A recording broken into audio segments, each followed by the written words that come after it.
আরিশ ক্রমাগত আরুর দিকে ঝুঁকে যাচ্ছে, তা দেখে আরুর ভয়ে শেষ। আপনি আমার দিকে এভাবে এগিয়ে আসছেন কেন? প্লিজ সরে যান।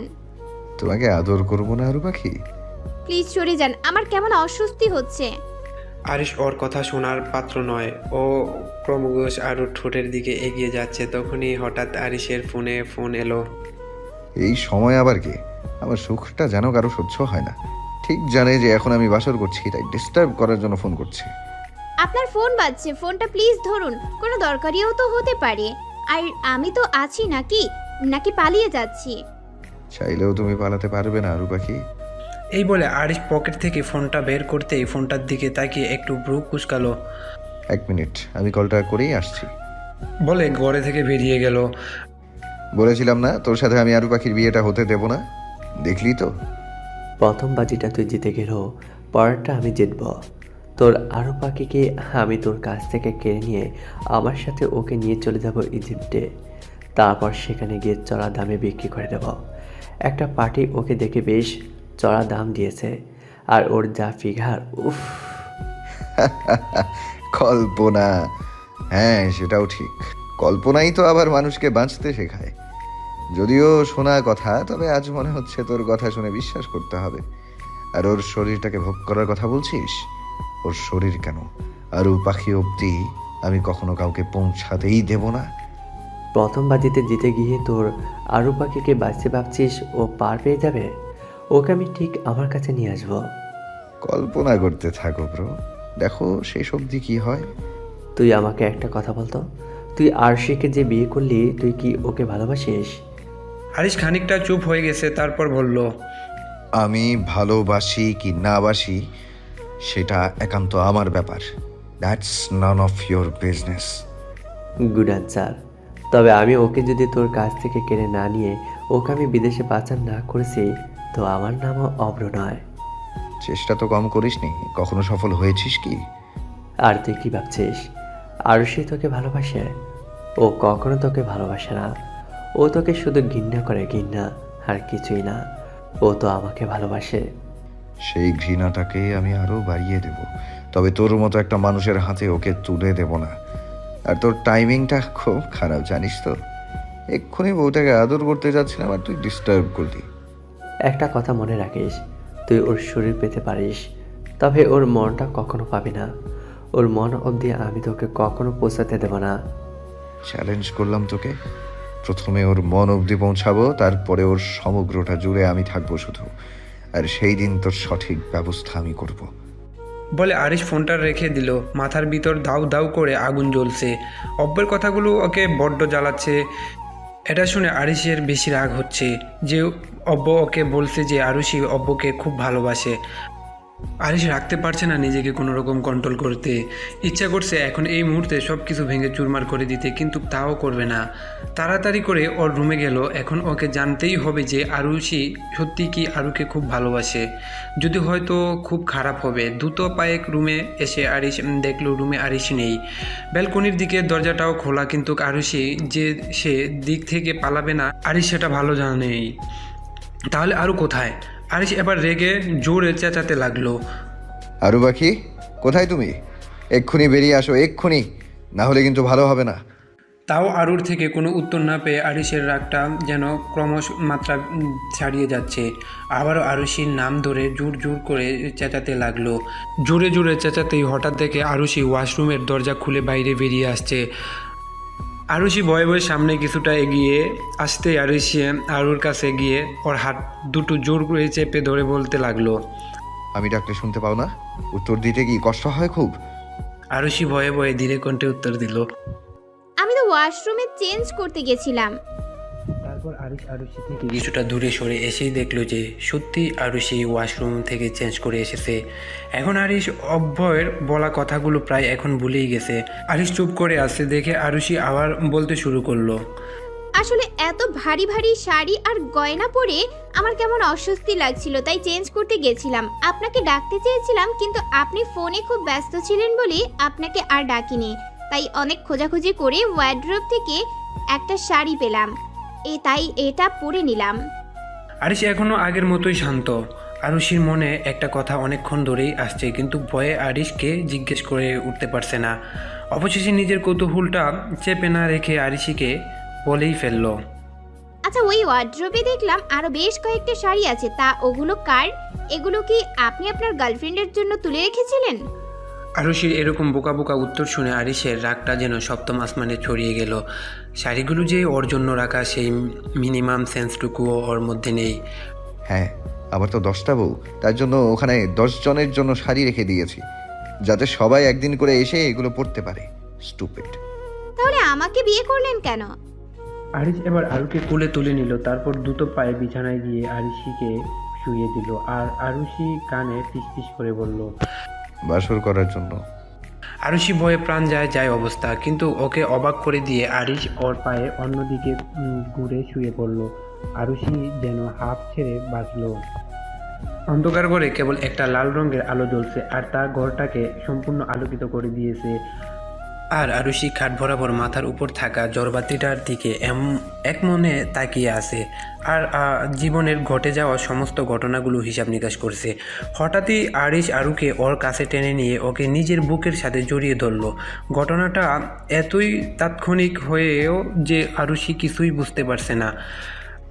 আরিশ এবার আরুষির গলায় মুখ ডুবিয়ে দিল। আরুষির কাতুকুতি লাগছে, তাই ওর এখন খুব হাসি পাচ্ছে। না পেরে হাত পা ছুরি করে হেসে ফেললো, আর আরিশের থেকে নিজেকে ছাড়ানোর চেষ্টা করলো। আরিশ বিরক্ত হয়ে বলল, এভাবে লাফাচ্ছ কেন? আমার না খুব কাতুকুতু লাগছে। একটা থাপ্পড় মারলে সব কাতুকুতু বার হয়ে যাবে। আরিশের ধমকে আরু বেশ শান্ত হয়ে গেল। আরিশ নেশা ভরা কণ্ঠে আরুর দিকে তাকিয়ে বলতে লাগলো, তুমি অভ্রকে খুব ভালোবাসো, তাই না? আরুষি ভয়ে ভয়ে উত্তর দেয়। আরিশ এবার আরুষির উত্তর শুনে খুব রেগে গেল। রেগে গিয়ে আরুষির গলায় জোরে একটা কামড় দিল, তারপর গলা থেকে মুখ সরিয়ে ঠোঁটে একটা কামড় দিল বেশ জোরে সোরে। আরুষির ব্যথা ছটফট করছে, আর আরুষি ওকে জড়িয়ে ধরে শুয়ে পড়ছে আরামে। অবশ্য নিজের বুকের মাঝে আগলে রেখে ওকে দেখে মনে হচ্ছে পৃথিবীর হাজারো ঝড় তুফান এলেও আরিশের কাছ থেকে আরুকে আলাদা করতে পারবে না। সকালবেলা আরিশ ঘুম ঘুম চোখে ওর হাতটা দিয়ে বিছানার হাতে দেখতে লাগলো। হঠাৎ অনুভব করলো যে আরুষি ওর পাশে নেই। ঝটপট করে উঠে গেল আরিশ। উঠে দেখলো আরুষি সবে গোসল সেরে ওয়াশরুম থেকে বেরিয়ে এসেছে। মাথা থেকে টাওয়ালটা খুলে দিতেই চুলগুলো কোমর ছড়িয়ে নিচে পড়লো। অপরূপ সুন্দর লাগছে দেখতে আরুষিকে। আরিশ যেন ক্রমশ নেশার ঘরে চলে যাচ্ছে। আরুষি ব্যালকনিতে গিয়ে দাঁড়ালো। আরিশ এতক্ষণ লক্ষ্য করেনি যে আরিশ ঘুম থেকে উঠে গেছে, তাহলে হয়তো ব্যালকনিতে আসার সাহস দেখাতে পারতো না। আরিশ আরুর কাছে গিয়ে পিছন থেকে ওকে জড়িয়ে ধরলো, তারপর চুলের ভিতর মুখ ডুবিয়ে দিল। অদ্ভুত এক সুন্দর ঘ্রাণ আসছে আরুষির শরীর থেকে। আরুষির নেশায় আসক্ত হয়ে যাচ্ছে আরিশ। পেটে ঠান্ডা হাতের স্পর্শ পেতে আরুষ একটু কেঁপে উঠল। তোমার নেশায় আসক্ত আরু পাখি, তা কি তুমি বোঝো না? এসব আপনি কি বলছেন? আর আমার খুব ঠান্ডা লাগছে, আপনার হাতটা সরান প্লিজ। আরিশ আগের অবস্থানে থেকেই বলল, এত ঠান্ডার মধ্যে তুমি গোসল করলে কেন?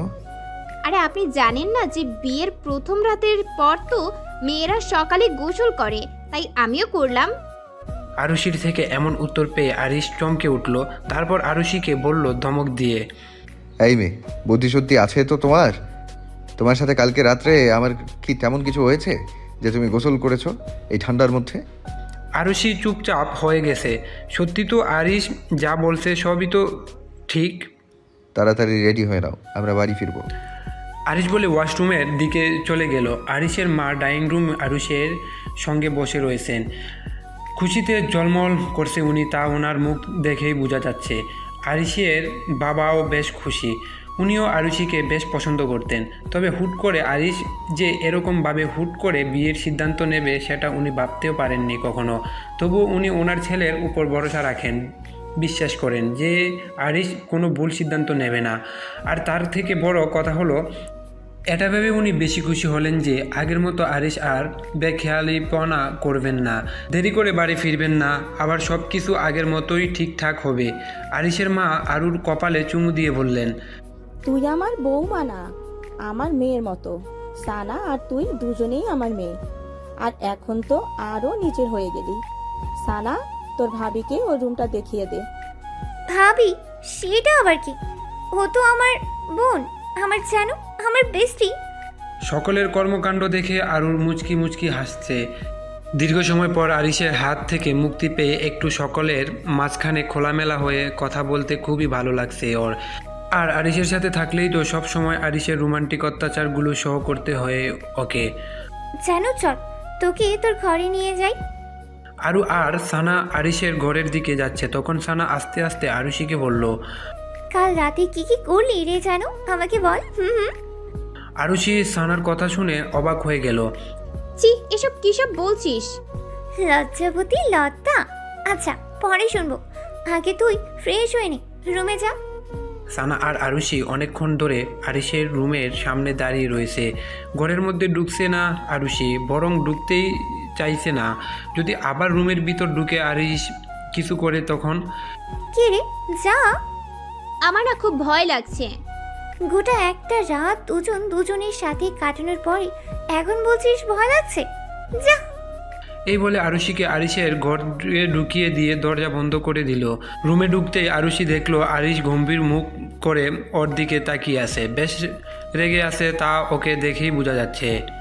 আরুর এখন আর অসুবিধা হয় না যে কখন আরিশ রেগে থাকে তা বুঝতে। আরুষিকে দেখলেই বুঝে যায় যে আরিশ এর মুডটা কেমন। আগে না বুঝলেও এখন বেশ ভালোই বুঝতে পারে।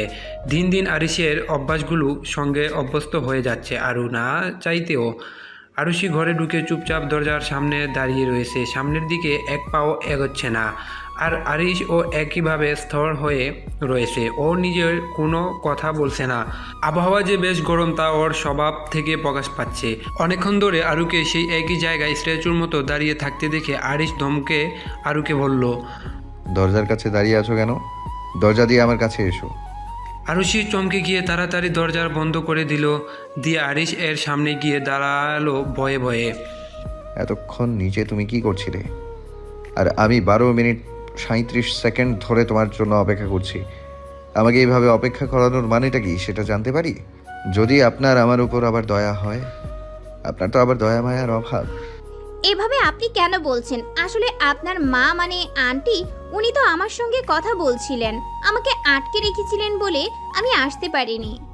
আরিশ এবার উঠে দাঁড়ালো, উঠে দাঁড়িয়ে ক্রমশ আরুর দিকে ধীর পায়ে এগিয়ে যেতে লাগলো, আর আরু তত পিছিয়ে যেতে লাগলো। মা না ডাকলে বুঝি আমার কাছে চলে আসতে এক্ষুনি? আপনি আমার দিকে এগিয়ে আসছেন কেন?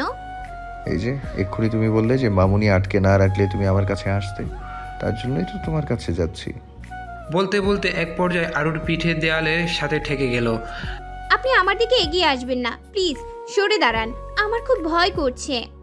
আরিশ দাঁতে দাঁত চেপে বলে, তাহলে আমার কথার অবাধ্য কেন হও? আমাকে যখন এতই ভয় পাও, মনে হয় না যে উনি বলে গেছেন ঘরে আসতে তাড়াতাড়ি, তাই আমি তাড়াতাড়ি যাই? তাই বলে আপনি আমাকে এত বকাঝকা করবেন? আর মাত্র 12 মিনিটে তো। সময়টা তোমার কাছে মাত্র মনে হলেও আমার কাছে অনেক। সময়ের মূল্য দিতে তুমি জানো? জানো না। জানলে আমার ধৈর্যের পরীক্ষা নিতে না। আরু বুঝতে পারছে না যে মাত্র 12 মিনিটে কি এমন যায় আসে যে যার জন্য আরিশ ওকে এত কথা শোনাচ্ছে। নেক্সট টাইম যদি আমার কথার মতো না চলো, তো ওই বেলকনি দেখেছো, ওখান থেকে ধাক্কা মেরে ফেলে দেবো। আরুষি প্রায় কাঁদো কাঁদো হয়ে বলে, আমি আপনার সব কথা শুনবো, প্লিজ আমাকে ধাক্কা মারবেন না। আরুষির কচুমাচু ফেস দেখে আরিশের খুব হাসি পাচ্ছে। ও কোনোভাবে আরুষির সামনে হাসতে চায় না। আরিশ কিছুটা দূরে সরে গিয়ে ফ্রেশ হয়ে নাও, তারপরে একসঙ্গে ব্রেকফাস্ট করতে যাব। দুপুরবেলা আরিশ সকালের বেলা ব্রেকফাস্ট করে অফিসে চলে গেছে, খুব ইম্পর্টেন্ট মিটিং আছে। আর সানা আর আরিশ এর মা ওর বাড়িতে নেই, শপিংয়ে গেছেন। কালকে আরুষি আর আরিশের বউ ভাত বলে সব কেনাকাটা করতে গেছেন ওদের জন্য। সব কিছু এত তাড়াতাড়ি হয়ে গেল যে তাই অতি দ্রুত হতে সব কাজ নিজেরাই সামলাচ্ছেন। কাজের লোকগুলো যে যার মতো কাজে ব্যস্ত, খুব একটা বেশি কাজের লোক বাড়িতে নেই। দুটোই রয়েছে, একজন বাগান পরিষ্কার, গাড়ি ধোয়া এই সমস্ত কাজের জন্য, আর একজন ঘর পরিষ্কার করার জন্য। এত বড় বাড়িতে একা পরিষ্কার করা সম্ভব নয়, সেই কারণে রান্না করার জন্য আরিশ এর মা কাউকে রাখেননি। তার কারণ আরিশের বাবা আরিশের মায়ের হাতের রান্না খেতে খুব পছন্দ করেন, অন্যের হাতের রান্না খুব একটা খান না। তাই সকাল, দুপুর ও রাত্রের বেলায় রান্নাটা আরিশের মা নিজেই করেন। আরও খুবই বোর ফিল করছে একা একা, তাই ভাবলো যে সারা বাড়িতে একটু ঘুরে ঘুরে দেখা যাক। দেখতে দেখতে আরিশের ঘরের ব্যালকনিতে গেল, গিয়ে দেখলো নিচে একটা বিশাল বড় সুইমিং পুল, আর সেখানে ভিন্ন রকমের ব্যবস্থা করা আছে, অপরূপ সুন্দর। আর সেই দৃশ্যটা বেশ চোখে ধরলো আরিশের। সুইমিং পুলের কাছে যাবে বলেই যেই নিচে নামতে গেল, তখনই ফোন আসতেই থেমে গেল ও। ফোনটা ধরতেই দেখলো তিথি ফোন করেছে।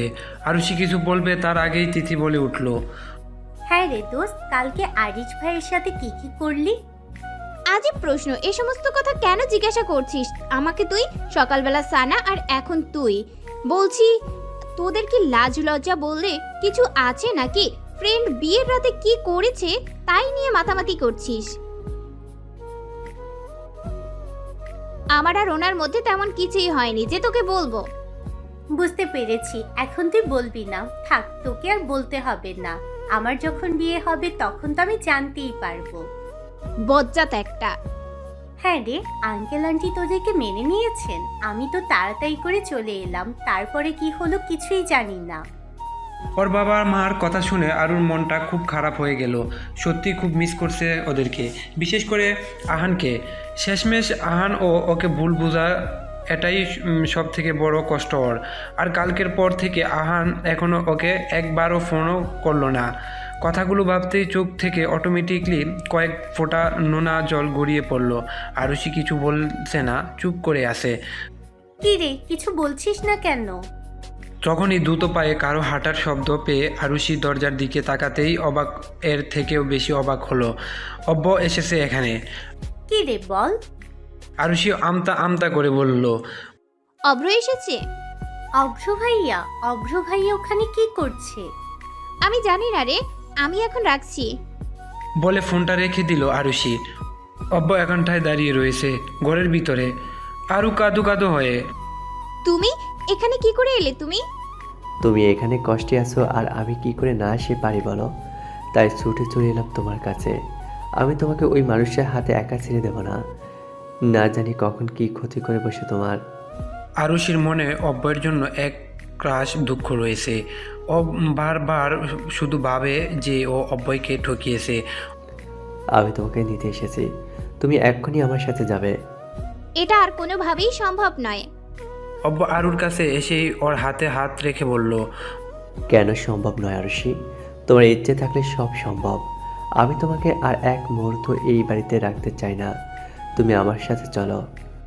বলে আরুষির হাত ধরে নিয়ে যেতে গেলেই আরুষি বলে উঠল, আপনি প্লিজ চলে যান আর আমাকে ফেরাতে আসবেন না প্লিজ। উনি যদি একবার জানতে পারেন যে আপনি এখানে এসেছেন তাহলে আপনাকে শেষ করে দেবে উনি। আর আমি চাই না আমার জন্য আপনার দ্বিতীয়বার আবার কোনো ক্ষতি হোক। অব্য কাঁদো কাঁদো হয়ে বলল, তোমাকে হারিয়ে আমার যে বড় ক্ষতি হয়েছে তা তুমি হয়তো জানো না। তুমি শুধু আমার সাথে চলো, দেখবি সব ঠিক হয়ে যাবে। আপনি প্লিজ চলে যান, তাছাড়া বাড়ির অন্য লোক দেখলে খারাপ বলবে। আমি আপনার সাথে যেতে পারবো না। অব্য রেগে গিয়ে বলল, আজ খালি হাতে ফিরছি ঠিকই, তবে তোমাকে তো আমি এখান থেকে নিয়ে যাব, না হলে যে আমার অনেক বড় ক্ষতি হয়ে যাবে। বলে রাগ দেখিয়ে রুম থেকে বেরিয়ে গেল অব্য। চলে যেতেই আরও মেঝেতে বসে হাউ হাউ করে কাঁদতে লাগলো। বারবার ওর মধ্যে অনুশোচনা কাজ করছে যে ও অব্যয়কে ধোঁকা দিয়েছে। ওর মনে হচ্ছে যে ও যদি বিয়ের দিন সবটা অব্যয়কে বলে দিত তাহলে এই পরিস্থিতি হতো না। আর এতদিনের নিজের মনের অব্যয়ের কিছু হলেও জায়গা তৈরি করে নিতে পেরেছিল, তাতে কোনো সন্দেহ নেই আরুর।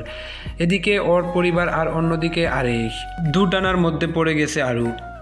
বয়সটা নিতান্তই কম, 18 পার করে 19-এর দোরগোড়ায় পা দিয়েছে। নতুন কলেজে ভর্তি হয়ে এত সব কিছু ঘটে গেল, তা ওর জীবনটাই বদলে দিল। এমনটাও কখনো চায়নি। সুখে শান্তিতে একটা মানুষের সঙ্গে সংসার করতে চেয়েছিল, কিন্তু সব কিছু যেন কেমন উল্টো পাল্টো হয়ে গেল। বারে বসে ড্রিঙ্ক করছে অব্য, চোখ মুখ লাল হয়ে আছে, নিজের মধ্যে কোনো হুঁশ নেই। চারিদিকে মেয়েদের নাচ দেখতে মুগ্ধ ও। একটা অন্য জগতে যেন চলে গেছে ও। আশেপাশে কিছু হচ্ছে তার সম্বন্ধে কোনো ধারণা নেই। হঠাৎই নাকের উপর একটা ঘুষি দিতেই গল গল করে রক্ত বের হতে লাগলো নাক দিয়ে। মেঝেতে পড়ে গিয়ে উপরের দিকে তাকিয়ে আরিশকে দেখলো, কিন্তু ওর এখনও কী করা উচিত তার কোনো ধ্যান ধারণা ওর নেই। আরিশ ওকে মেঝে থেকে তুলে আর একটা ঘুষি দিল ওর মুখে। সবাই এখন আরিশ আর অব্যয়ের দিকে তাকিয়ে আছে। শহরের কম বেশি সবাই আরিশকে জানে আর চেনে, তাই সবাই এখন অবাক। আরিশ অব্যয়ের জামার কলার ধরে বলল, তোর সাহস হয় কি করে আমার বাড়িতে গিয়ে আমার বেডরুমে ঢুকে আমার বউকে তোর কাছে নিয়ে আসার কথা বলার? যা করেছি বেশ করেছি, আরও করব। শুধু তোর বেডরুম কেন, তোর বউয়ের শরীরটা চিড়ে খুঁড়ে খাবো, তখন দেখবি তুই কিছুই করতে পারবে না।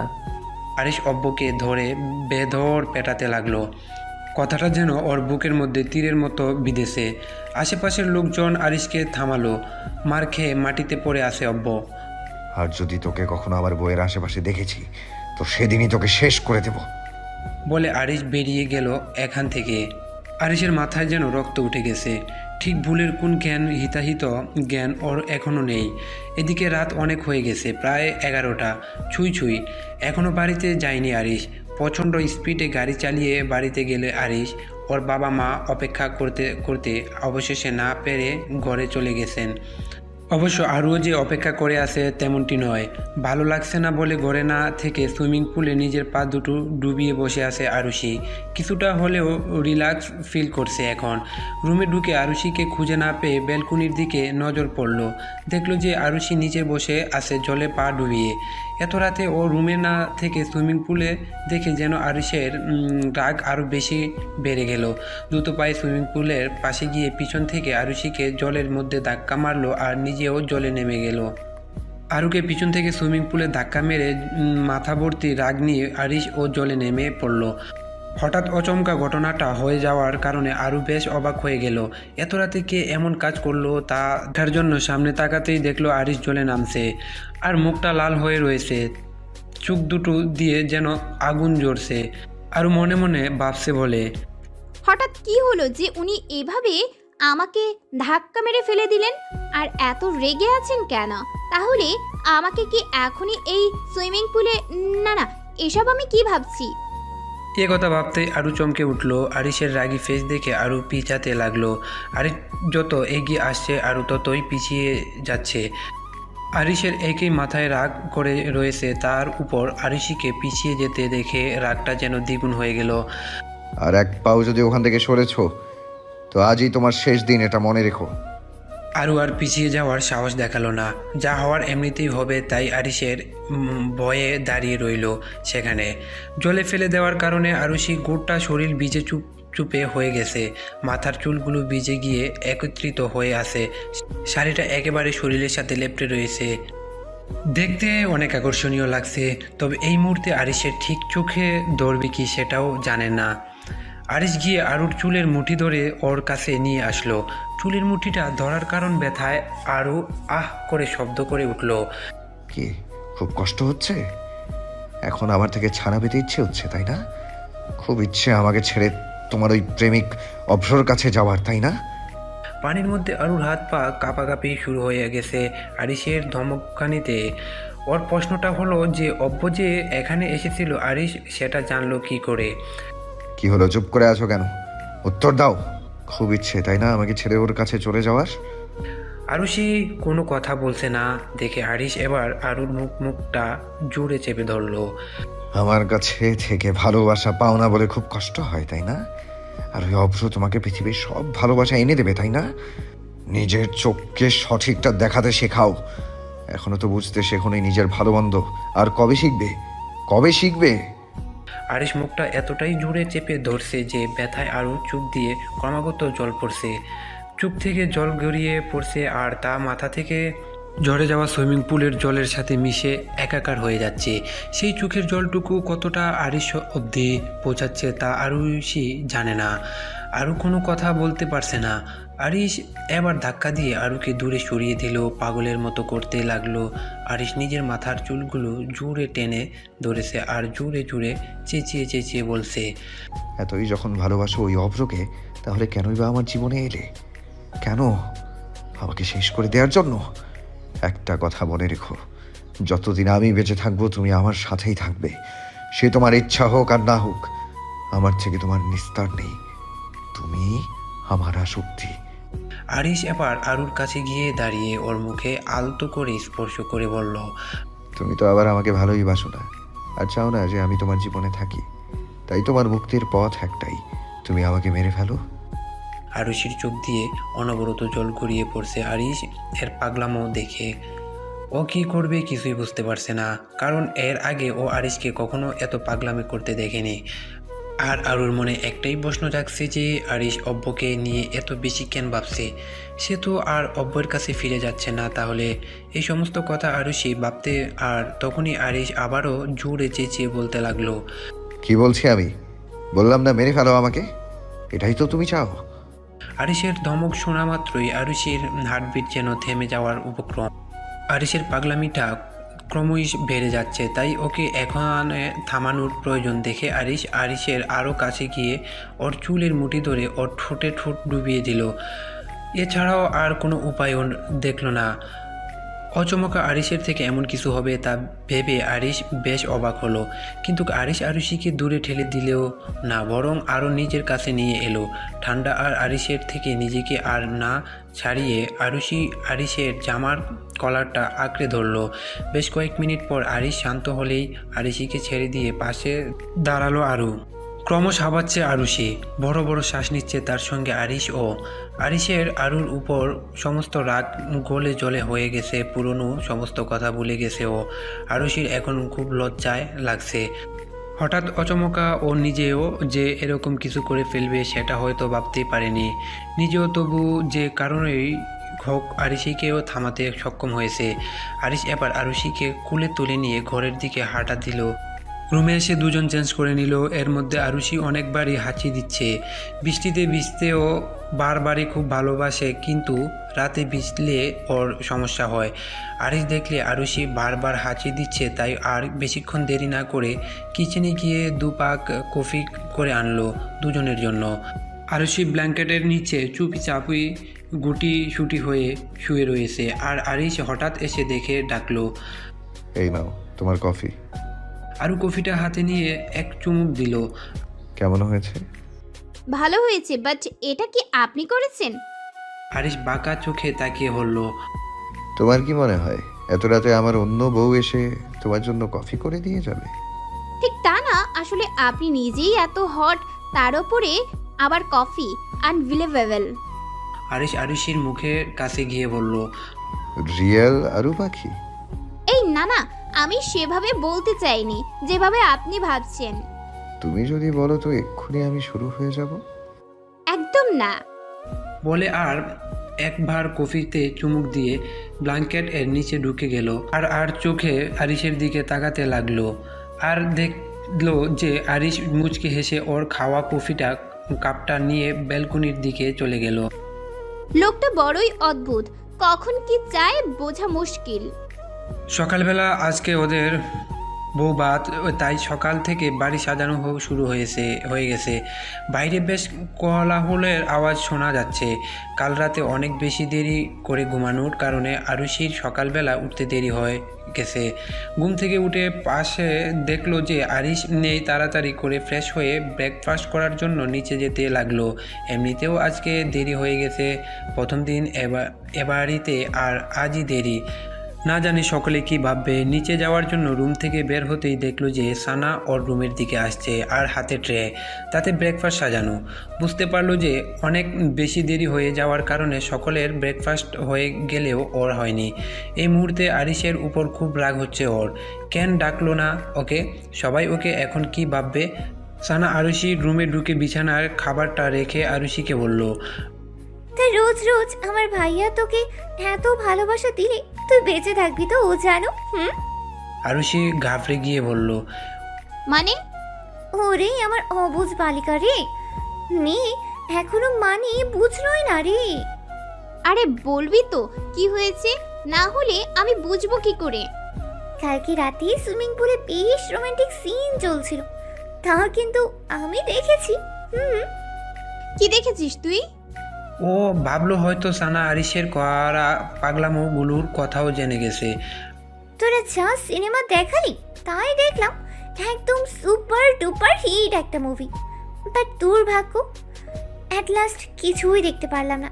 তার কারণ হিরো হিরোইনকে নিয়ে রোমান্টিকভাবে কোলে তুলে নিয়ে ঘরে চলে গেল। তারপরে কি হয় সেটা আমি না জানলেও তুই আশা করি ভালো করেই জানিস।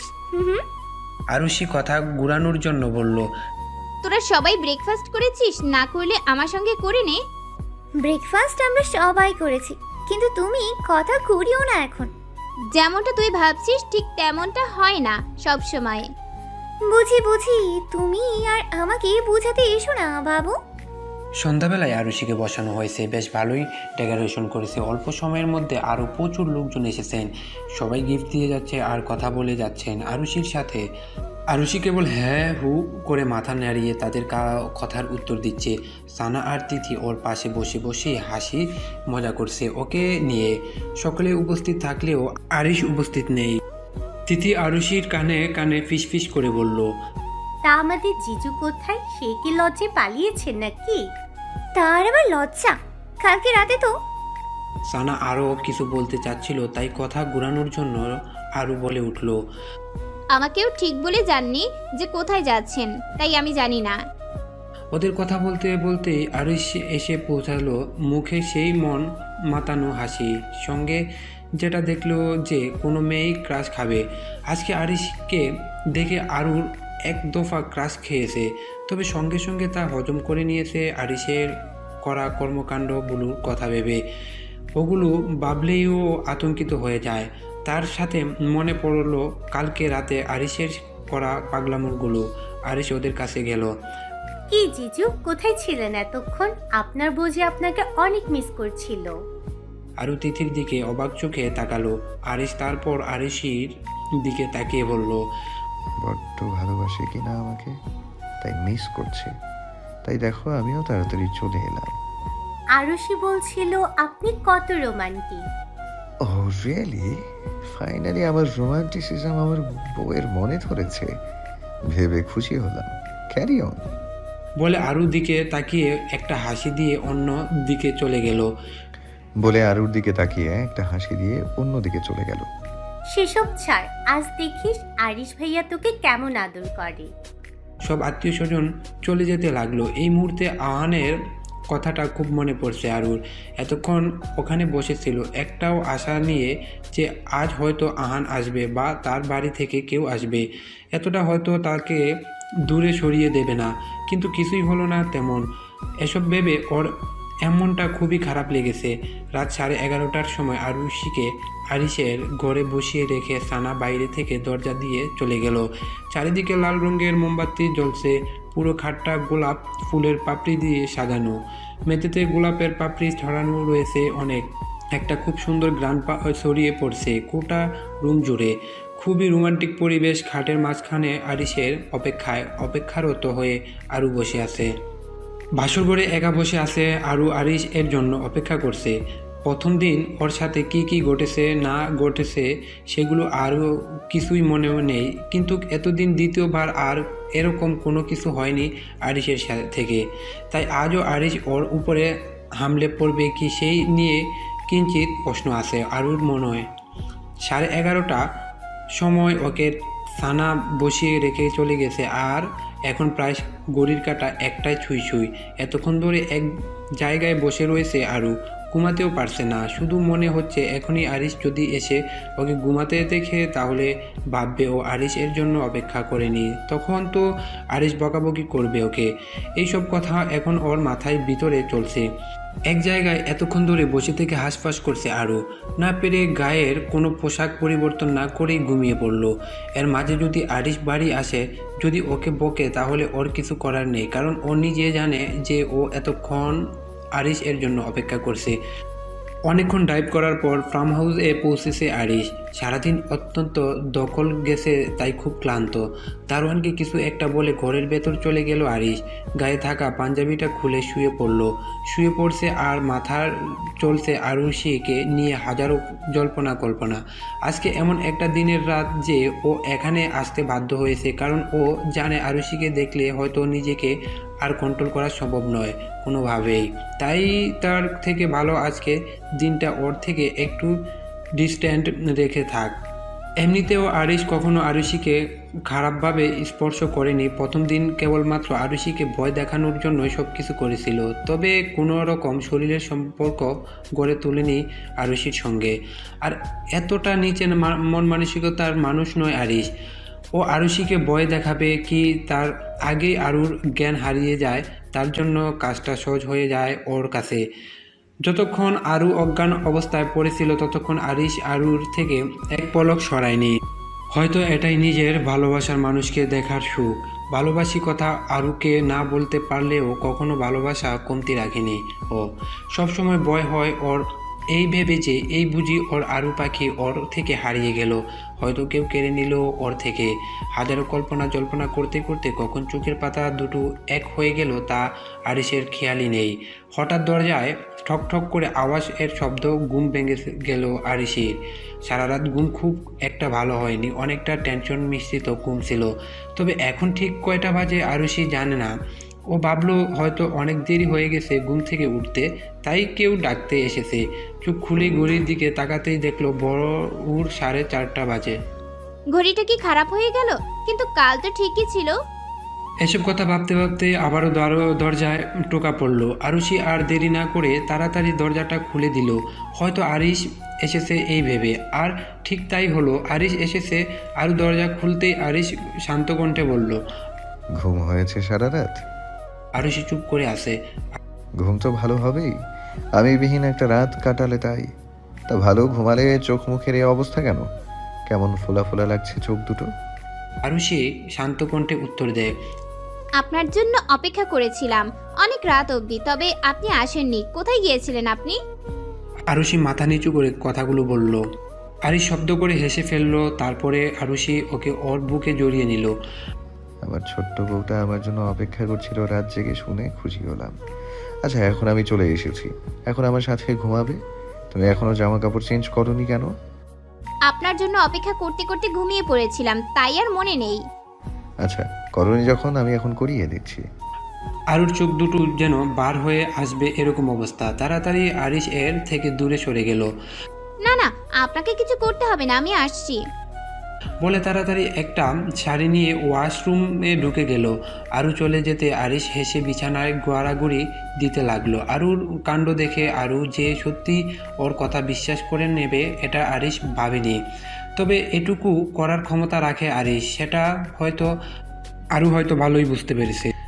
আরুষি ড্রেস চেঞ্জ করে এসে দেখলো আরিশ ঘুমিয়ে পড়েছে।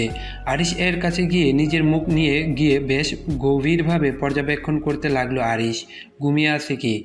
তারপর দেখলো যে আরিশ ঘুমিয়ে পড়েছে।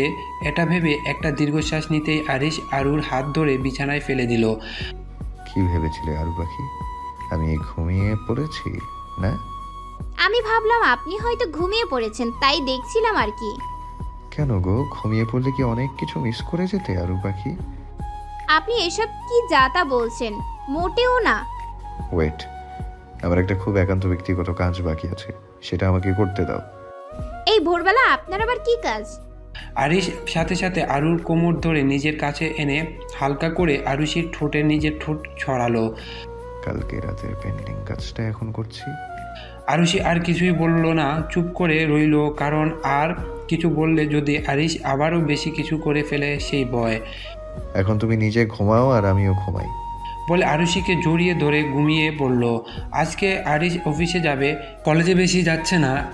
এই কয়দিন অফিসের চাপে, আর সমস্ত নোটসও পেয়ে যায় বলে ব্যাপারটাতে বেশি কিছু মনে হয় না। এই বছরে ওর পিএইচডির শেষ বছর। ওর ইচ্ছা ছিল বিদেশে প্রফেসরি করার, তবে আপাতত সেই সমস্ত বিষয় নিয়ে এখনও ভেবে দেখেনি। আরুষিকে কলেজের সামনে নামিয়ে দিল আরিশ। ঠিক টাইমে আমি তোমাকে নিতে আসবো আরু পাখি, আর সামান্য দেরি হলেও এক পাও নড়বে না বলে দিলাম। আমি যতক্ষণ না আসবো ততক্ষণ এখানেই দাঁড়িয়ে থাকবে। আর আজকে সানা কলেজে আসেনি বলে এটা ভেবো না যে আমি কিছুই জানতে পারবো না। তোমার অগোচরে সমস্ত কিছু আমি জেনে যাব, এটা মনে রেখো। আরিশ বলে গাড়িটা নিয়ে চলে গেল। কেমন মানুষ উনি, যাওয়ার আগেও শাসিয়ে গেল আমাকে। আরু পাখি কোথাও যাবে না। আরিশের মিমিক্রি করে এই বলে কলেজে ঢুকে গেল আরও। অফিসে আরিশ ওর কেবিনে বসে ইম্পর্টেন্ট ফাইলটা একটু চেক করছে, তখনই আফজাল সাহেবের রুমে আসলো। উনি কখনো আরিশের পারমিশন নেন না, কারণ আরিশ সেটা পছন্দ করে না। বাবা, কোনো দরকারি কাজ? না হলে তুমি তো সচরাচর আমার কেবিনে আসো না। আফজাল সাহেব হেসে বললেন, তোমার খালাম্মা ফোন করেছিল। তো ওনারা আর 1 মাস পরে এখানে শিফট হচ্ছেন। আর তুমি তো জানো যে তোমার খালাম্মা কি চান। এই কথা না, ওনার মনে কি আছে, উনি কি চান না চান সেটা তো আমি জানবো না বাবা। উনি তোমাকে হয়তো বলতে পারে, কিন্তু আমাকে তো বলেননি, তাই আমি জানি না। আফজাল সাহেব শান্ত ধীরে কণ্ঠে বললেন। রাশার সাথে তোমার বিয়েটা দিতে চান। আরিশ আগের মতো থেকেই বলল, এটা তো একেবারে সহজ কাজ। কিভাবে? সরাসরি জানিয়ে দাও যে আমি বিয়েটা করতে পারবো না, আমার বউ আছে। আফজাল সাহেব দীর্ঘশ্বাস নিয়ে বললেন, আমি জানিয়ে দিয়েছি, তবে কথাটা এখনো পৌঁছায়নি রাইসার কান অব্দি। পৌঁছায়নি, পৌঁছে যাবে, কোনো টেনশন করো না। আর এটা নিয়ে তুমি এত বেশি ভেবো না, I will manage. By the way, hot coffee নাকি cold coffee? Cold coffee champ. I am proud of you. এত সহজভাবে আমি ব্যাপারগুলো ভেবে দেখি না, তাই হয়তো আমার কাছে কমপ্লিকেটেড হয়ে গেল। কিন্তু তুমি যে কি করে এগুলো পারো বুঝতে পারি না। আরিশ ফিস ফিস করে। টপ সিক্রেট বাবা। বাবা ছেলে উচ্চ সুরে হেসে উঠল। বাইরে জামজমির বৃষ্টি নেমেছে।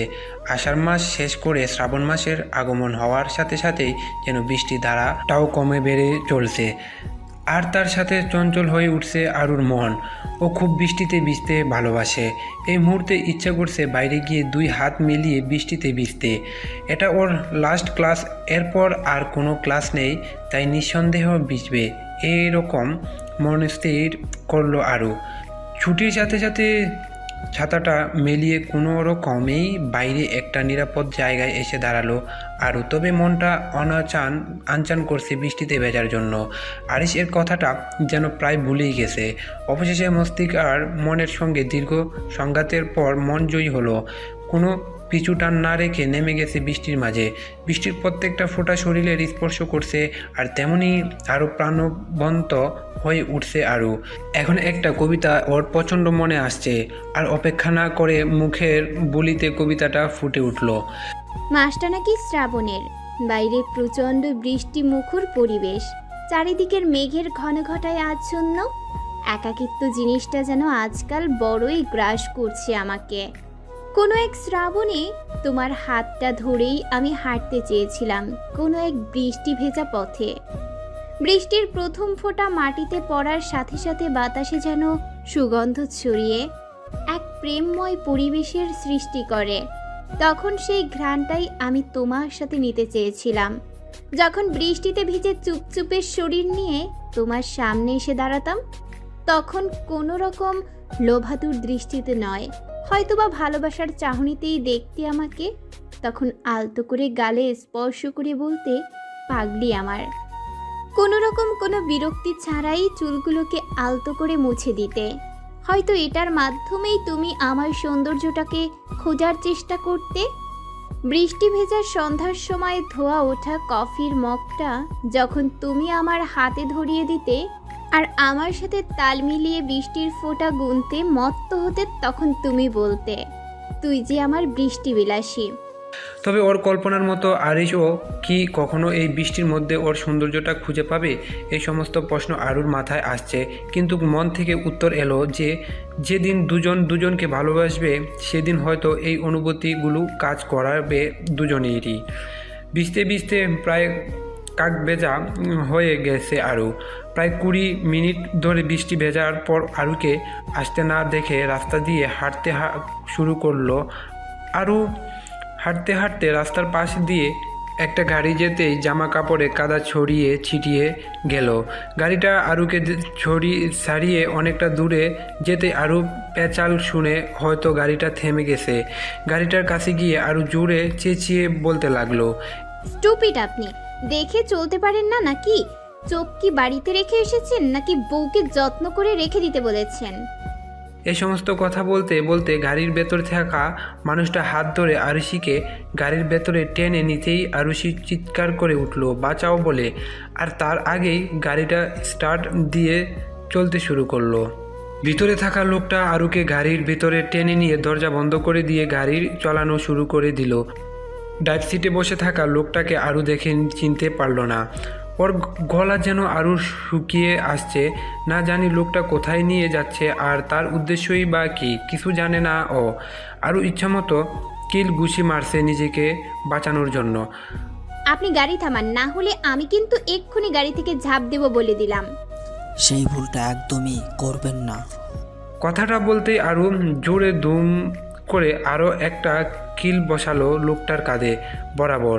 লোকটার রীতিমতো খারাপ অবস্থা, প্রচণ্ড ব্যথা পেয়েছে। শেষমেশে না পেরে সিটের পাশ থেকে ক্লোরোফর্মের বোতলটা নিয়ে আরুর মুখের সামনে স্প্রে করতেই কিছুক্ষণের মধ্যে আরু অজ্ঞান হয়ে গেল। আর তার সঙ্গে লোকটাও যেন হাফ ছেড়ে বাঁচল।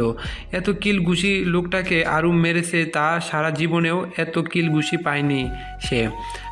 চেয়ারে হাত পা অবস্থা আরুকে বেঁধে রেখেছে। চারিদিকে গুটগুটে অন্ধকার। এতক্ষণে গায়ের ভিজে জামা কাপড়গুলো প্রায় অর্ধেক শুকিয়ে এসেছে। কতক্ষণ যে ওখানে পার করলো তার হিসেব নেই। জ্ঞান ফিরতেই নিজেকে একটা অন্ধকার ঘরে আবিষ্কার করতে জুড়ে জুড়ে চেঁচাতে লাগলো আরু। হঠাৎ একটা গায়ের উপর দিয়ে আরশোলা যেতেই আরও বেশি কান্না করতে লাগলো। প্লিজ হেল্প, কেউ আমাকে বাঁচান, আমি বাড়ি যাব, প্লিজ কেউ হেল্প করুন, আমি ওনার কাছে ফিরে যাব, প্লিজ হেল্প বলে জুড়ে জুড়ে কাঁদতে লাগলো। হঠাৎ করেও পায়ের আওয়াজ শুনে কান্না মাত্রাটা যেন দ্বিগুণ হয়ে গেল আরুর। হঠাৎ মুখের উপর আলো পড়তেই সামনে তাকাতেই চমকে গেলেন, কারণ সামনে আরিশ রয়েছে আর তার পাশে একজন আরিশের সমবয়সী ছেলে।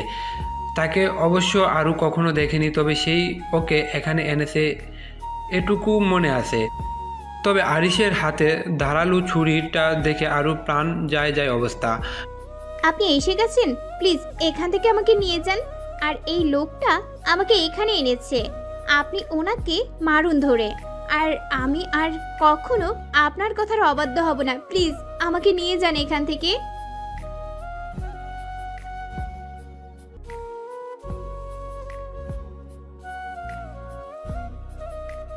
আপনি এভাবে হাসছেন কেন? আর আপনার হাতে ছুরি কেন?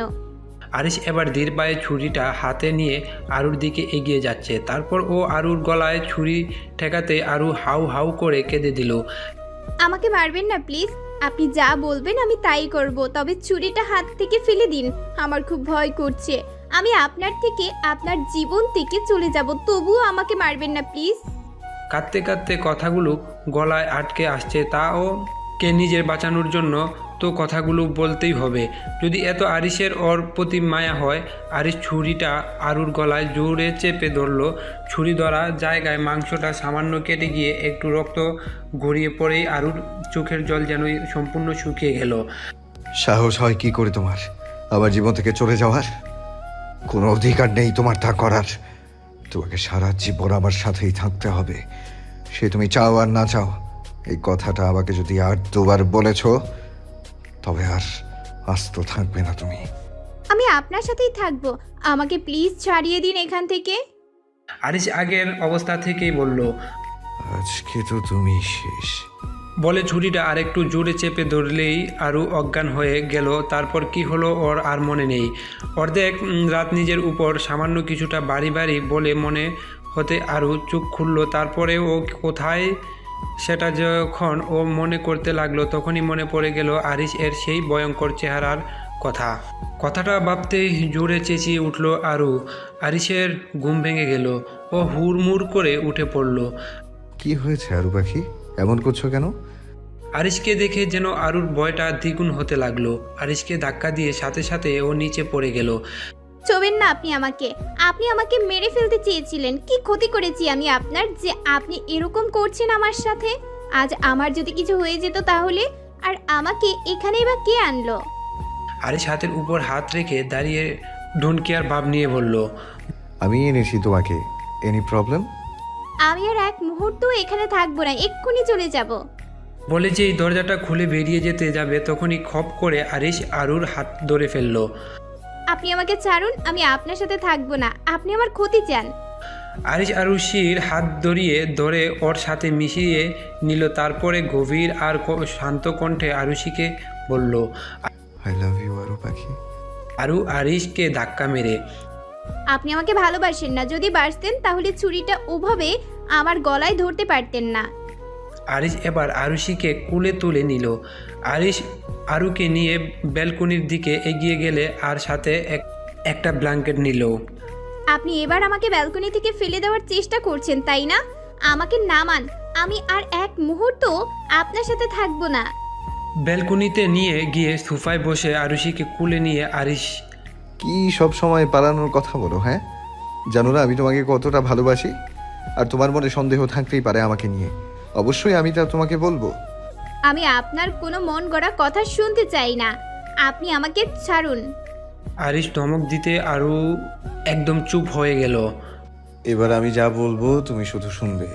তোমাকে যে কিডন্যাপ করে নিয়েছিল সে আর অন্য কেউ নয়, ও হচ্ছে আমার ফ্রেন্ড আরাব। তোমাকে আমি বলেছিলাম যে কলেজ শেষে দাঁড়াতে, কিন্তু তুমি কি করলে? দাঁড়াওনি। আমাকে উপেক্ষা করে বৃষ্টিতে ভিজতে ভিজতে বাড়ি এসেছিলে। খবরটা আমার কানে পৌঁছেছে ঠিকই, তবে অফিসের একটা ইম্পর্ট্যান্ট কাজ থাকার কারণে সঙ্গে সঙ্গে যাওয়া সম্ভব ছিল না। তাই আরাবের অফিস ছুটির সময় ওকে বললাম যে মাঝ রাস্তা থেকে তোমাকে যেন গাড়িতে তুলে নিয়ে ওখানে তোমাকে বেঁধে রাখে। যতক্ষণ না আমি আসছি ততক্ষণ যেন তোমাকে না ছাড়ে। এতে আপনার লাভ কি হলো? এত কিছু করার কারণ তোমাকে শিক্ষা দেওয়ার জন্য, আর এটা বোঝানোর জন্য যে আমি যা বলবো সেই কথাটা যদি তুমি না শোনো তবে প্রত্যেক পদে পদে তুমি বিপদে পড়বে। আর সব সময় তো তোমাকে রক্ষা করার জন্য আমি সেখানে থাকবো না। তাই আমি যা বলবো তার বাইরে গিয়ে এক পাও চলবে না তুমি। তোমার অজান্তেই তোমার অনেক বিপদ আছে যা হয়তো তুমি জানো না। তোমাকে আমি হারাতে দেবো না কখনো নিজের থেকে। বলে ওকে বুকে জড়িয়ে নিল আরিশিকে। আরুষি চুপচাপ রইল শান্ত হয়ে, কারণ এত কিছু জিনিস আরিশ ভেবে করেছে তা ওর ধারণার বাইরে। সেদিনের রাতটা ওভাবে আরিশের বুকেই কাটালো আরু। সকালে ব্রেকফাস্টের টেবিলে আরিশ, আর 1 মাস পরেই তোমার ফাইনাল এক্সাম। তা কি ডিসিশন নিলে? এরপর কি করবে? আমি বলতে চাইছিলাম যে আমার অফিস সামলাবে নাকি বিদেশে চলে যাবে? সেরকম কোনো প্ল্যান নেই, তবে ইচ্ছে আছে বিদেশে গিয়ে প্রফেসরি করার। কলেজ থেকে যে ফার্স্ট হবে তাকে সুযোগটা দেয়া হবে। এখন সব কিছুই ডিপেন্ড করছে রেজাল্টের উপর। দেখি কি হয়। অফিসের এত কাজের প্রেশার, তাছাড়া কলেজেও যেতে পারছিস না। সবকিছু ম্যানেজ করতে পারবি একা? আরিশ একটা মুচকি হাসলো। আমি জানি না, আমি শুধু সময়ের অপেক্ষায় আছি। ভাইয়া ধর, তুই গোটা ইউনিভার্সিটির টপার হলি, আর হবিও। আমি কেন, সবাই জানে। তাহলে সেই সুযোগ পাবি তুই, তখন কি তুই চলে যাবি? ইচ্ছে তো আছে, দেখি কি হয়। তাহলে আর ওর কি হবে? ওর পড়াশোনার ক্ষতি হয়ে যাবে তোর সঙ্গে যদি যাই। আরিশ ডন কেয়ার ভাব নিয়ে বাঁকা চোখে দেখে বলল, আমি কি একবারও বলেছি যে আমার সঙ্গে ওকে নেব? আর তাছাড়া আমি ওকে নিয়ে যেতে চাইলেও ও যাবে না, তাই না আরু পাখি? আরুষি মাথা নিচু করে চুপচাপ খাচ্ছে, কোনো কথা বলছে না। কী বা বলবে? ওর তো এখন আরিশের প্রতি কোনো অধিকার বোধ জন্মায়নি যে আরিশিকে জোর গলায় বলবে যে আমি আপনার সঙ্গে যাব। অধিকার দেখালে বলল, যার ইচ্ছে হবে যাবে, আর যার ইচ্ছে হবে যাবে না। বলে ব্রেকফাস্ট কমপ্লিট করে ঘরে চলে গেল। কিছুক্ষণ পরে ঘরে আসলো আরু, দেখলো আরিশ টাই পড়ছে। আরিশ দেখলো আরুষি কিছু বলল না। হয়তো আরিশের বলা কথাগুলোর কারণে কিছুটা হলেও খারাপ লেগেছে। অনেকক্ষণ ধরে আরুষি চুপচাপ বসে আছে, কেউ কিছু বলছে না দেখে আরিশ নিস্তব্ধ কাটিয়ে বলে উঠল, আজকে তোমার ক্লাস নেই? আছে। তাহলে এখনো রেডি হওনি কেন? আমার আজকে যেতে ইচ্ছে করছে না, তাই আমি যাব না। আরুষি কথা শুনে আরিশ মনে মনে কথাটা ম্যাডামের মনে লেগেছে দেখছি। বেশ ভালো, তুমি না চাইলেও যেতে হবে। আমি বলছি তুমি যাবে তো যাবে। আমি বললাম তো যাব না, আপনি কেন আমাকে জোর করছেন? যাবে, কারণ প্রিন্সিপালের থেকে তুমি 1 সপ্তাহের ছুটি নেবে সেই কারণে। আরুষি অবাক হয়ে বলে, প্রিন্সিপালের থেকে আমি কেন ছুটি নেব? সেটা তোমার এখন না জানলেও চলবে, আগে রেডি হয়ে এসো। আমি যাব না বলেছি তো, যাব না। দেখি আপনি কি করতে পারেন। বলে মুখ গম্ভীর করে বসে রইল। তাহলে এখন দেখছি আমাকেই ড্রেস চেঞ্জ করিয়ে দিতে হয়। আরু তাও আগের মতো করেই বসে আছে, তা দেখে আরুষ এক খানিকটা অবাক হলো। আসলে না আরু পাখি, আবার এখন খুব রোমান্স পাচ্ছে। এসো এখন বাকি কাজটুকু সেরে ফেলি, অফিসে পরেও যেতে পারবো। কথাটা শোনা মাত্রই আরুষি আর 1 মিনিটও দেরি করল না, একটা 3 পিস নিয়ে ওয়াশরুমে ঢুকে গেল। শেষমেশ কাজ হয়েছে। আরিশ আরুকে কলেজে পৌঁছে দিচ্ছে আর সেইখান থেকে ও অফিসে যাবে। যেহেতু 1 সপ্তাহের ছুটি নিতে হবে, সেই কারণে সমস্ত কাজ আগেই থেকেই করে রাখার চেষ্টা করছে। সানা আজকে একটা বার্থডে পার্টি আছে, তাই সেখানে অ্যাটেন্ড করতে যাবে বলে কলেজে আসেনি। না হলে আজকে সানা আর আরু দুজনে একসঙ্গে আসতো। আরিশের সাথে আসার কোনো ইচ্ছা আরুর ছিল না। গাড়ির আপন গতিতেই চলছে, কেউ কোনো সারা শব্দ করছে না। সকাল থেকে আরু বেশ চুপচাপ। আরিশ ভেবেছিল যে আরু হয়তো কৌতূহল হয়ে কিছু জিজ্ঞেস করবে যে কেন 1 সপ্তাহ ছুটি নিচ্ছে, ওরা কোথায় যাবে, বা অন্য কোন ব্যাপার হয়েছে কি। কিন্তু এই সমস্ত কোনো উত্তেজনাই আরুর মধ্যে নেই, বরং আরু যেন বেশি শান্ত হয়ে গেছে। আরিশ যত দূর জানে আরু অত্যন্ত শান্ত হলেও পানিচ্ছল একটা মেয়ে। আনন্দটাকে সঠিক সময় ভাগ করে নেওয়ার ক্ষমতা রাখে ও। তবে কি সকালের বেলা কথাটা কি খুব বেশি ইনফেক্ট করেছে? আরিশ গলা পরিষ্কার করে বলল, কালকে কটা কিল ঘুষি মেরেছিলে তুমি আরাবকে? আরিশের কথা শুনে আরু আরিশের দিকে তাকালো। আরাব আমাকে বলেছে তুমি ওকে অনেক কিল ঘুষি মেরেছো। বেচারা তো আজকে ব্যথায় উঠতেই পারছে না। আচ্ছা, এত কিল ঘুষি মারার কি দরকার ছিল? আরও শান্ত দৃষ্টি আরিশের উপর ক্ষিপ্ত করে আবারও পুনরায় বইয়ের দিকে তাকালো। ছিটে ফুটে বৃষ্টি হচ্ছে, কয়েক ফোঁটা বৃষ্টির মুখের উপর আছড়ে পড়তেই দীর্ঘ একটা নিঃশ্বাস নিল আরু। হয়তো এক গোয়েমি কাটিয়ে ওঠার চেষ্টা করছে এই প্রকৃতির মাঝ থেকেই। আরিশ শুধু আরুকে দেখছে, কিন্তু আরুকে আটকাচ্ছে না, কারণ আরু বলা সেই কবিতা আরিশ এর অজানা হলেও আরুর প্রতি ওর অনুভূতিগুলো ঠিক আরুর বলা সেই কবিতার মতোই। কিছুক্ষণ বৃষ্টির পর আকাশটা পরিষ্কার হয়ে গিয়ে বৃষ্টিটা যেন কমে গেল। আরু তো এরকম একটা বৃষ্টি ভেজা দিনই চেয়েছিল। হয়তো প্রকৃতি আজকাল ওর থেকে মুখ ফিরিয়ে নিচ্ছে সকালের মতোই। এই সমস্ত ভাবনা ওর মনে আসছে, তবে কেন আসছে সে প্রশ্নের উত্তর হয়তোবা ওর এখনও জানা নেই। আরাবের প্রসঙ্গ তুলল আরিশ যাতে আরু একটু হলেও কথা বলে, কিন্তু আর যে এভাবে ওর ইশারায় তীরটা আরিশের বুকে নিক্ষেপ করবে তা ভাবেনি আরিশ। কিছুটা হলেও অদ্ভুত লাগছে ওর যে ব্যাপারটা নিয়ে। আরু কিছু বলল না। কলেজের সামনে আসাতেই গাড়িটা থামিয়ে দিল আরিশ। দুজনেই গাড়ি থেকে নেমে দাঁড়ালো। গাড়ি থেকে নামতেই আরু আরিশ এর দিকে না তাকিয়ে বলল, আপনার ফ্রেন্ডকে বলে দেবেন যে আমি আসলে বুঝতে পারিনি উনি এতটা ব্যথা পাবেন। আসলে একটা মেয়ের সম্মান তার কাছে অনেক বড় জিনিস, আর সেই সম্মানে কেউ আঘাত করতে চাইলে একটা মেয়ে তার প্রতিবাদ করবেই। আর সেই মুহূর্তে আমিও তাই করার চেষ্টা করেছি। অনেক কিল ঘুষি মেরেছি নিজের আত্মরক্ষার জন্য। তখন হয়তো এগুলো আমার মাথাতেও আসেনি যে আপনি এত কিছু করতে পারেন। তাই আপনার ফ্রেন্ডকে বলে দিবেন কালকের ব্যবহারের জন্য আমি খুব দুঃখিত। বলে আরু আরিশের দিকে একবারও না তাকিয়ে কলেজে ঢুকে গেল। কথাগুলো শুনতে আরিশ এর বুকের ভেতর মুচড় দিয়ে উঠল। অদ্ভুত এক কষ্ট ছিল আরুর বলা কথাগুলোর মধ্যে। তা যে অভিমান থেকেও আরিশকে কথাগুলো বলেছে সেটা বুঝতে পারলো আরিশ। আরিশ এবার মনে মনে ভাবছে, অ্যাকচুয়ালি স্যার আমি আসছি, আপনারা কথা বলুন। তোমরা খামোখা চিন্তা করছিলে মামুনি, দেখো আমি ঠিক আছি। হ্যাঁ গিয়েছিলাম। আসলে বাবা আমার বাপির খুব শরীর খারাপ ছিল, তাই ওই বাড়িতে আমাকে যেতে হয়েছে। এটা বলে অফিসে চলে গেল আরিশ। আঙ্কেল, যত তাড়াতাড়ি হোক আপনি আরশিকে আমার কাছে ফিরিয়ে দিন, না হলে আমার কাজটা আটকে থাকবে। দুজনেই ফেসে যাব। মনে রাখবেন, দুজনেই কিন্তু সমান টাকা নিয়েছি। চিন্তা করো না, আমি যখন বলেছি ওরকে তুমি পাবে, তখন তুমিই পাবে। মাঝখানে ওই আরিশ বলে ছেলেটা এসে সব কিছু গন্ডগোল করে দিল। আজকে ওর জন্য আমার এই অবস্থা। গায়ে ব্যথা এখনো যায়নি। সেদিন শুধু আমি নেশার ঘরে ছিলাম তাই, না হলে ওখান থেকে ওকে বেশি ফিরতে দিতাম না। একমাত্র পথের কাটাও একেবারে শেষ করে দিতাম। এসব কথা এখন তুমি ভাবতে যেও না। আগে ভাবো কি করে ওরকে ওই ছেলের কাছ থেকে আনা যায়, না হলে তোমার আমার দুজনেরই বিপদ। রায়হান আহমেদ এর কথা শুনে অব্য মনে মনে বলল, আরও ওনার নিজের মেয়ে, তাও উনি নিজের মেয়েকে জেনে শুনে আমার হাতে তুলে দিচ্ছেন কেন? ব্যাপারটা কি?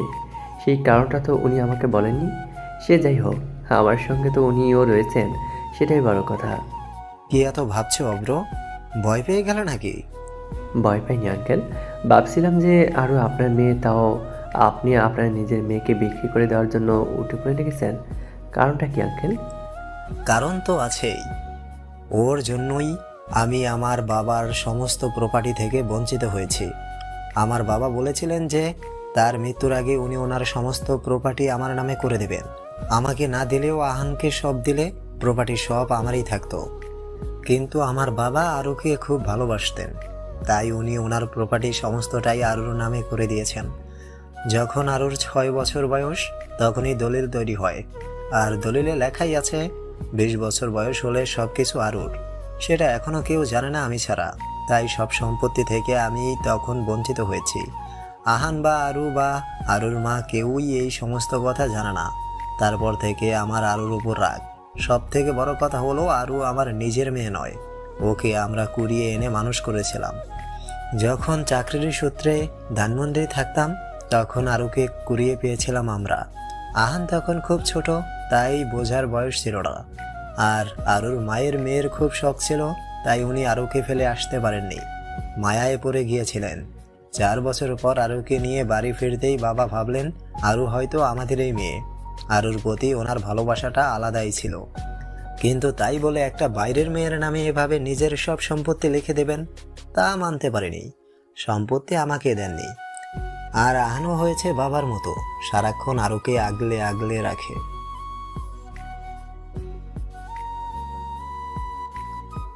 দলিলে লেখাই আছে আরুর 20 বছর পূর্ণ হলেই এই সমস্ত প্রপার্টি আরুর নামে চলে যাবে, আর তখনই আরুর থেকে সব প্রপার্টি আমি নিজের নামে করে নেব।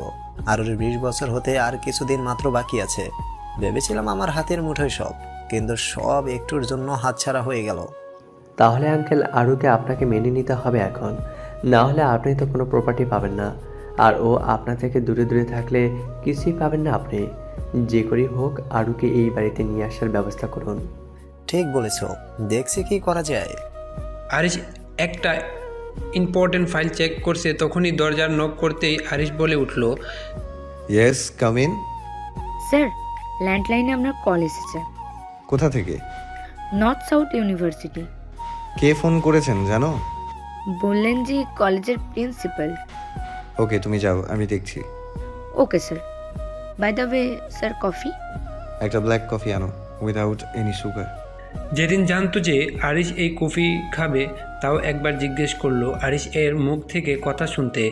আরিশের কথাগুলো শুনতেই খুব ভালো লাগে জেরিনের।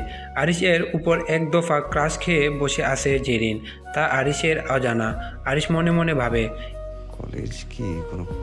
কলেজে কি কোনো প্রবলেম হলো নাকি? আরু পাখির কোনো সমস্যা হয়েছে? যদি তাই হতো তাহলে আমাকে পার্সোনালি ফোন না করে ল্যান্ডলাইনে কেন ফোন করবে? এই সব ভেবে তাড়াতাড়ি করে প্রিন্সিপালের কাছে ফোনটা করলো Arish. Hello sir, how are you?